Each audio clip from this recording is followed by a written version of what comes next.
Everyone, स्वागत है आप सभी का अपने यूट्यूब चैनल आर के अकेडमी पर। जैसा कि आपने पिछली वीडियोस में देखा ही होगा, हमने बौद्ध धर्म और जैन धर्म को किया। आज हमारा जो टॉपिक है एंशिएंट हिस्ट्री में वो है मगध का उत्कर्ष, यानी कि जो मगध साम्राज्य था उसका कैसे उत्कर्ष हुआ, कितने वंशों का उस पर राज रहा, उस चीज को आज हम डिस्कस करेंगे। पिछली वीडियो जो महाजनपद काल की वीडियो थी उसमें हमने देखा कि भारत में उस टाइम पर कितने महाजनपद थे, 16 महाजनपद थे। उन 16 महाजनपदों में मगध ही एक साम्राज्य के रूप में, शक्तिशाली साम्राज्य के रूप में हमारे सामने आता है। उसके पीछे क्या वजह थी, क्या ऐसे कारण थे कि बाकी जो भी महाजनपद थे वो इतना उत्कर्ष उनका नहीं हो पाया जितना कि मगध साम्राज्य का हो पाया। उसके पीछे के कारणों की हम चर्चा करते हैं।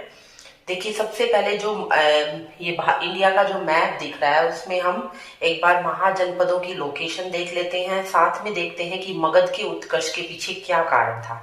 क्योंकि कई बार क्या होता है कि आप जब मैप में किसी चीज को देख लेते हैं तो आपको वो चीज बड़ी इजीली वो चीज आपको लर्न हो जाती है या समझ में आ जाती है।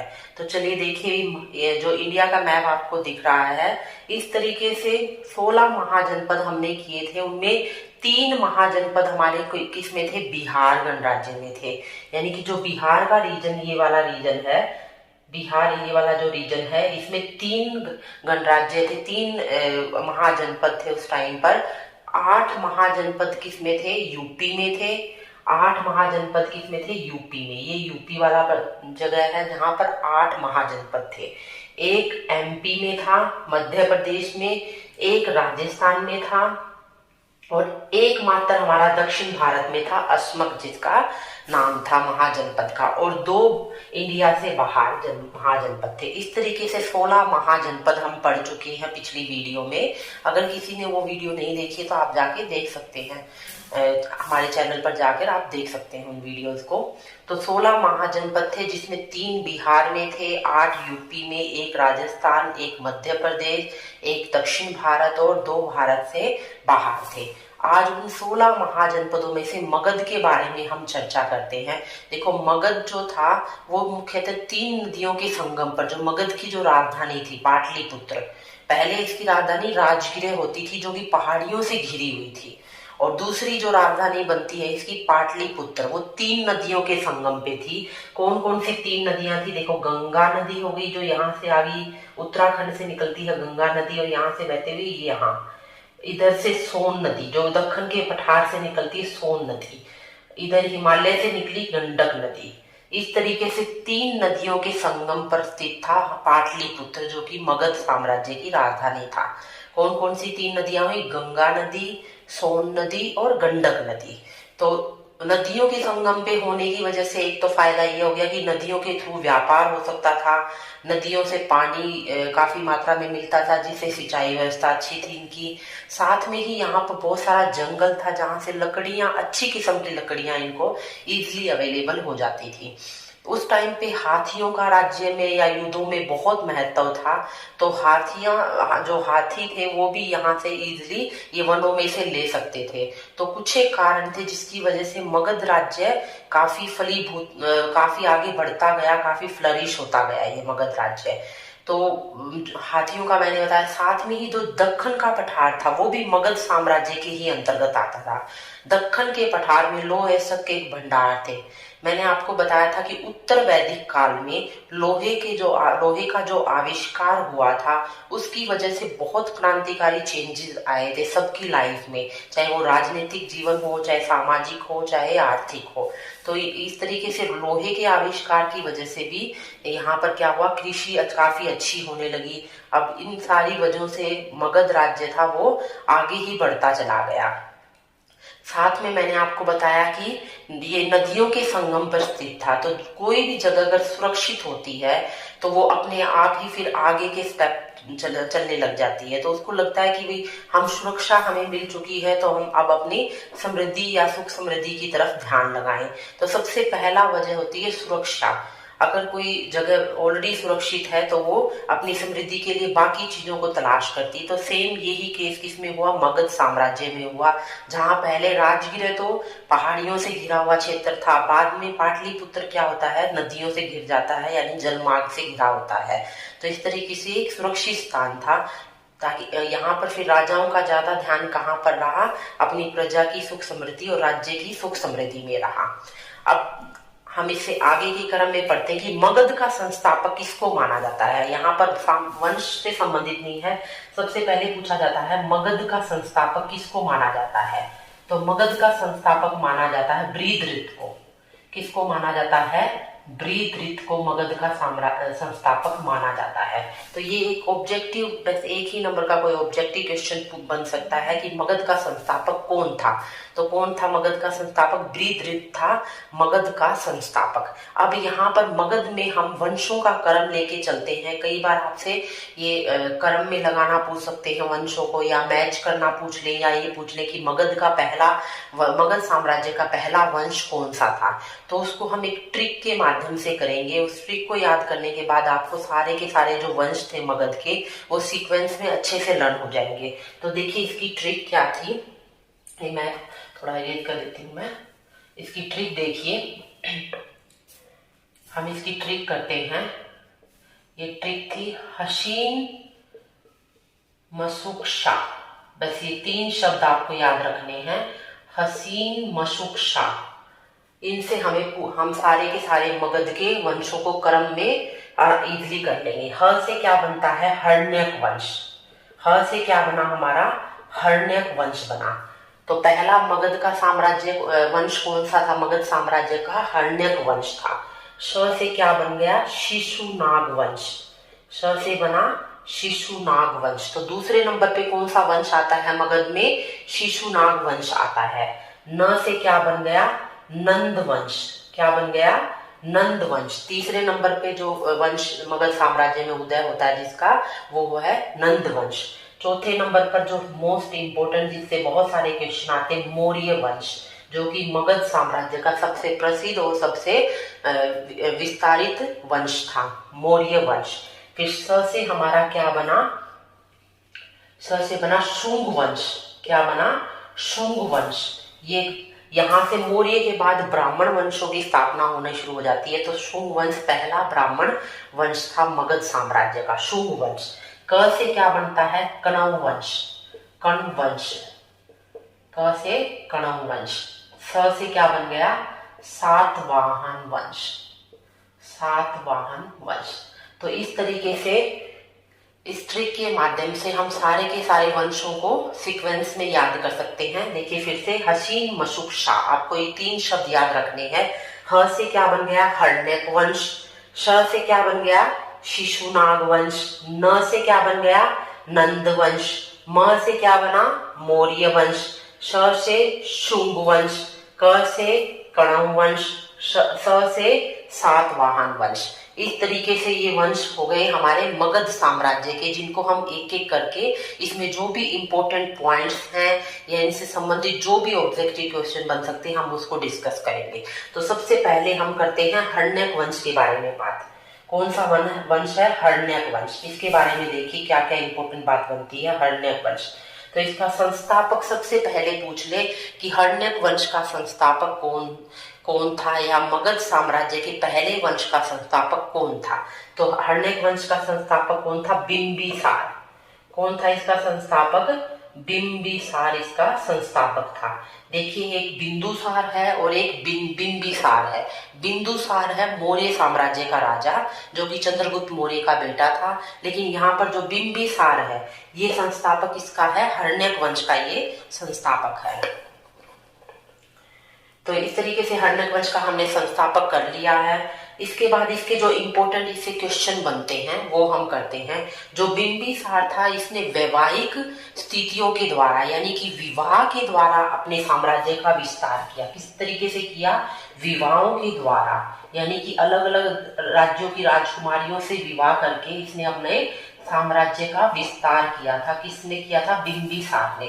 इसने 3 राजकुमारियों से विवाह किया था। कौशल देश की राजकुमारी, लिच्छवी नरेश की राजकुमारी, एक मद्र, पंजाब में है मद्र, वहां की राजकुमारी से विवाह किया। इस तरीके से 3 राजकुमारियों से विवाह किया और विवाह के द्वारा अपने साम्राज्य का विस्तार किया। तो यहाँ से क्वेश्चन यही बन जाता है कि इतिहास का पहला राजा कौन सा था जिसने वैवाहिक स्थितियों के द्वारा अपने साम्राज्य का विस्तार किया। तो वो कौन था? वो बिंबिसार था, जिसने इस तरीके से चीजें की थी। उसके बाद जो बिंबिसार है ये राजगद्दी पर कब बैठता है? 544 बीसी में। याद रखेंगे 544 बीसी में, यानी कि 544 ईसा पूर्व में ये राजगद्दी पर बैठता है। काफी लंबे समय तक ये राजगद्दी पर रहता है।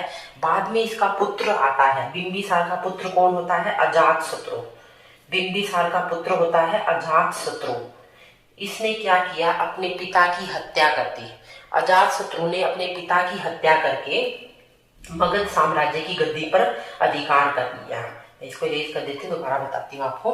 जो अजातशत्रु था उसने क्या किया? सबसे पहला हम लिख लेते हैं बिंबिसार, जो मैंने आपको बता दिया है। मगध साम्राज्य में बिंबिसार था हर्णक वंश का संस्थापक। उसके बाद उसका बेटा आता है अजातशत्रु। इंपॉर्टेंट ही पॉइंट और राजा हम याद रखेंगे। अजातशत्रु ने क्या किया? अपने पिता की हत्या कर दी। कि पिता यानी बिंबिसार की हत्या करके राजगद्दी पर अधिकार कर लिया। इसलिए हर्ण्यक वंश को एक और नाम से पुकारा जाता है, जिसको बोलते हैं पितृहंता वंश। पितृहंता वंश यानी कि पिता की हत्या करने वाला वंश। क्योंकि यहाँ पर अजातशत्रु ने अपने पिता की हत्या करके राजगद्दी अधिकार कर लिया था, उसी तरीके से अजातशत्रु की भी हत्या उसके बेटे के द्वारा कर दी गई थी। तो हर्ण्यक वंश को किस अन्य नाम से जाना जाता है? पितृहंता वंश के नाम से जाना जाता है। अजातशत्रु का एक और नाम था कुणिक। याद रखेंगे, कुणिक अजातशत्रु का क्या था? उपनाम था। यानी कि इसको कुणिक के नाम से भी जाना जाता था अजातशत्रु को। दूसरा सबसे इंपॉर्टेंट पॉइंट इसके टाइम पर क्या होता है? अजातशत्रु के टाइम पर या इस टाइम पर पहली बौद्ध सभा का आयोजन हुआ था। हमने बौद्ध धर्म को बड़े विस्तार से पढ़ा है, उस वीडियो में हमने इस बात का जिक्र किया है। अगर किसी ने वो वीडियो देखी तो अपने आप आपको चीजें अब रिकॉल होती जा रही होंगी। तो पहली बौद्ध सभा का आयोजन किसके समय में होता है? अजातशत्रु के समय में पहली बौद्ध सभा का आयोजन होता है। कहां पर होता है? ये राजगिरह में होता है। मैंने बताया था कि राजगिरह क्या थी? मगध की पहली राजधानी थी राजगिरह, जिसको गिरिवृज भी बोलते थे। क्या बोलते थे? गिरिवृज भी बोलते थे। तो ध्यान रखेंगे, मगध की पहली राजधानी थी राजगिरह या गिरिवृज, जहां पर पहली बौद्ध सभा का आयोजन हुआ था 483 बीसी में। 483 बीसी में ही महात्मा बुद्ध का महापरिनिर्वाण हुआ था, यानी उनकी मृत्यु हुई थी। तो क्वेश्चन ऐसे भी बन सकता है कि महात्मा बुद्ध का महापरिनिर्वाण किसके समय में हुआ? तो किसके समय में होता है? अजातशत्रु के समय में महात्मा बुद्ध का महापरिनिर्वाण होता है 483 बीसी में, क्योंकि उसी टाइम पर क्या होती है? पहली बौद्ध सभा। तो हमने बिंबिसार को पढ़ लिया, अजातशत्रु को पढ़ लिया। नेक्स्ट है उदयन। उदयन, जिसको क्या अन्य नाम से पुकारते थे? उद्यन के नाम से भी पुकारते थे। तो उदयन ने क्या किया? अपने पिता की हत्या कर दी, यानी कि अजातशत्रु की हत्या करके राजगद्दी हथिया ली, यानी शासन पर अपना अधिकार कर लिया। तो उदयन ने जिस तरीके से अजातशत्रु ने पिता की हत्या की, तो उदयन ने भी उसी तरीके से अपने पिता की हत्या कर दी। यहाँ से सबसे मोस्ट इंपोर्टेंट एक पॉइंट बनता है, एक ऑब्जेक्टिव बनता है, इसने पाटलिपुत्र की स्थापना की थी। किसकी स्थापना की थी? पाटलिपुत्र की स्थापना की थी। इससे पहले मगध साम्राज्य की राजधानी क्या थी? गिरिवृज या राजगिरह थी। गिरिवृज या राजगिरह थी। पाटलिपुत्र की स्थापना किसके द्वारा की जाती है? उदयन या उद्यन के द्वारा की जाती है, और इसी ने ही पाटलिपुत्र को अपनी राजधानी बनाया था।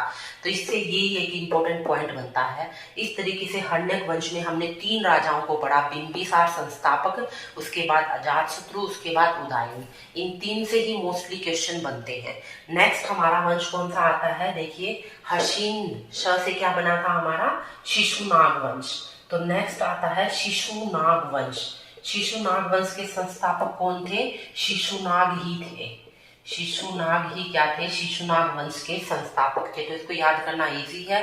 शिशुनाग वंश की स्थापना किसने की थी? शिशुनाग ने ही की थी, जो कि हर्ण्यक वंश में एक मंत्री था, अमात्य था, जिसने लास्ट राजा की हत्या करके राजगद्दी हथिया ली थी और एक नए वंश की स्थापना की थी, जिसका नाम क्या था? शिशुनाग वंश उसका नाम था। और संस्थापक कौन हुए? शिशुनाग इसके संस्थापक हुए थे। शिशुनाग के बाद इसका पुत्र आता है कालाशोक। शिशुनाग के बाद इसका पुत्र आता है कालाशोक। कालाशोक के समय में क्या विशेष बात हुई थी? दूसरी बौद्ध सभा का आयोजन हुआ था। दूसरी बौद्ध सभा का आयोजन हुआ था कालाशोक के समय में, जो कि हमने पढ़ ही लिया है इस चीज को। दूसरी बौद्ध सभा का आयोजन होता है कालाशोक के समय में। कहां पर होता है इसका? वैशाली में। तो हम याद रखेंगे कि शिशुनाग ने पाटलिपुत्र राजधानी उदयन ने बनाई। शिशुनाग ने क्या किया? राजधानी को वैशाली बनाया। ठीक है, वैशाली को लेके चला गया ये राजधानी को। मगध की राजधानी की वैशाली किसने बनाई? शिशुनाग ने बनाई। और इसी वैशाली में क्या होता है? सेकंड बौद्ध सभा का आयोजन होता है। किसके टाइम पे? कालाशोक के टाइम पे। यहाँ पर हम दो ही राजा पढ़ेंगे शिशुनाग वंश में। संस्थापक शिशुनाग हो गए, नेक्स्ट हो गए कालाशोक, जिसमें मेन बात थी कि इसमें किस दूसरी बौद्ध सभा का आयोजन होता है। तीसरा हमारा वंश आता है नंद वंश। देखो हसीन न से क्या बन गया? नंद वंश। तो नंद वंश से काफी सारे क्वेश्चन बन जाते हैं। सबसे पहले इसका संस्थापक पूछा जाता है महापद्म नंद। कई बार क्वेश्चन आया है ये कि नंद वंश का संस्थापक कौन था? महापद्म नंद क्या था? नंद वंश का संस्थापक था। कहा जाता है कि नंद वंश में 10 राजाओं ने राज किया था, लेकिन इतिहास में सिर्फ 2 के बारे में ही हमें जानकारी मिलती। एक तो पहला राजा महापद्म नंद और एक अंतिम राजा घनानंद, उनके बारे में ही, और उन्हीं से ही आपसे क्वेश्चन पूछे जाते हैं। तो नंद वंश का संस्थापक कौन होता है? महापद्म नंद नंद वंश का संस्थापक था। तो ये बहुत शक्तिशाली इसको माना जाता था, यानी इसको पुराणों में क्या बोला गया है? इसको परशुराम का अवतार। पुराणों में महापद्म नंद को परशुराम जी का अवतार बताया गया है। परशुराम का अवतार बताया गया है। किसको? महापद्म नंद को पुराणों में परशुराम का अवतार बताया गया है। इसने एक उपाधि धारण की थी, एक राट की उपाधि। किसकी उपाधि धारण की थी? एक राट की उपाधि धारण की थी महापद्म नंद ने। और महापद्म नंद किस धर्म का अनुयायी था, यानी किस धर्म को मानता था? जैन धर्म को मानता था। जैन धर्म का अनुयायी था महापद्म नंद। तो ध्यान रखेंगे, नंद वंश के संस्थापक कौन थे? महापद्म नंद, जो कि जैन धर्म के अनुयायी थे। पुराणों में इनको क्या बोला गया? इनको परशुराम का अवतार बोला गया। साथ में ही इन्होंने एक राट की उपाधि धारण की थी। हमें पता है कि राजा उस टाइम पे उपाधि क्यों धारण करते थे? ताकि अपनी शक्ति को जनता के बीच में या आने वाली पीढ़ियों को दिखा सके कि वो कितने शक्तिशाली थे। तो उपाधि हमेशा शक्तियों को ही दिखाती थी, राजाओं की शक्तियों को। तो नंद वंश का अंतिम जो राजा था वो कौन था? घनानंद। अंतिम राजा कौन था नंद वंश का? घनानंद अंतिम राजा था नंद वंश का। इससे क्वेश्चन क्या बनता है? कहा जाता है कि घनानंद एक बहुत क्रूर व्यक्ति था, जो कि जिसका व्यवहार ज्यादा अच्छा नहीं था अपने प्रजा के प्रति या राज दरबार के अन्य व्यक्तियों के प्रति। तो इसके दरबार में कौटिल्य या चाणक्य, आपने सुना होगा नाम, उस नाम का एक व्यक्ति था इसके दरबार में। एक बार इसने कौटिल्य का काफी अपमान किया और उसको दरबार से बाहर निकाल दिया। अब कौटिल्य ने उसी टाइम प्रण किया था कि वो नंद वंश का विनाश करेगा। इसी क्रम में वो चंद्रगुप्त मौर्य से मिलता है और चंद्रगुप्त मौर्य की सहायता से वो नंद वंश का विनाश करके किसकी स्थापना करता है? मौर्य वंश की स्थापना करता है। तो नंद वंश का अंतिम शासक कौन हुआ? घनानंद हुआ। इसके टाइम की एक और इम्पोर्टेंट बात है, इसके टाइम में सिकंदर का आक्रमण हुआ था अपने देश पर, भारत पर सिकंदर का आक्रमण हुआ था। किस और टाइम कौन सा था? 326 बीसी। ध्यान रखेंगे, इसको ऊपर लिख देती हूँ, 326 बीसी, यानी कि 326 ईसा पूर्व में। बहुत बार ये क्वेश्चन पूछा जाता है कि सिकंदर के आक्रमण के समय मगध पर या भारत पर किसका राज था? तो किसका राज था? नंद वंश के घनानंद का राज था भारत पर। और समय कौन सा था उस टाइम पे? 326 ईसा पूर्व या 326 बीसी का टाइम था उस टाइम पर। तो सिकंदर तो हालांकि सिकंदर मगध तक तो पहुंचता ही नहीं है, व्यास नदी से ही वो वापस चला जाता है। लेकिन उसके जाने के बाद जब घनानंद को पराजित करके चंद्रगुप्त मौर्य कौटिल्य की सहायता से क्या करता है? मौर्य वंश की स्थापना करता है। तो इस तरीके से हमने आज 3 वंशों को पढ़ा है। सबसे पहला वंश हर्ण्यक वंश, उसके प्रमुख शासक थे पहला बिंबिसार, पहला बिंबिसार था, दूसरा अजातशत्रु था और तीसरा उदयन था। फिर दूसरा वंश आता है हमारा शिशुनाग वंश। शिशुनाग वंश के संस्थापक स्वयं शिशुनाग थे और उसका दूसरा राजा, उसका बेटा कौन था? कालाशोक। नेक्स्ट थर्ड जो हमने यहाँ पर वंश पढ़ा था वो तो है नंद वंश। नंद वंश के संस्थापक कौन है? महापद्म नंद थे इसके संस्थापक। और उसका जो लास्ट जो शासक थे वो कौन थे? घनानंद थे, जो कि सिकंदर के समकालीन थे। ठीक है, तो इस तरीके से हमने 3 वंश पढ़े हैं। कल की वीडियो में हम मौर्य वंश को पढ़ेंगे, साथ में ही जो सिकंदर के आक्रमण से संबंधित जो भी एग्जाम में क्वेश्चन आते हैं उससे संबंधित हम टॉपिक को कवर करेंगे। तो होप सो आपको अच्छा लगा होगा वीडियो, और अच्छे से अगर आप ट्रिक के माध्यम से आपको अच्छा लगता है तो आप ट्रिक के माध्यम से भी इसको याद कर सकते हैं। अदरवाइज कई सारे फैक्ट्स ऐसे होते हैं जिनको सबको ट्रिक के माध्यम से कवर करना मुश्किल है, लेकिन फिर भी जहां भी मुझे लगेगा तो आपके लिए जरूर कुछ न कुछ अच्छी चीजें लेकर आएंगे। Thank you for watching this.